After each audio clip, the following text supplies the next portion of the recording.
In this video, I'm going to teach you how to downgrade GameSir Firmware.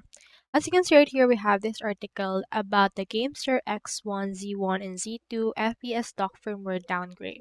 And here is a tutorial for that. First, you just need to click this button to download the GameSir G-Crux app.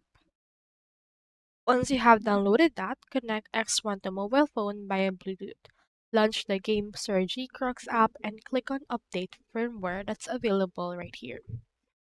Once you have done that, click on confirm. As you can see, the current firmware version is higher than downloaded firmware.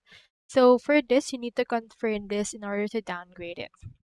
Now from this will update the firmware.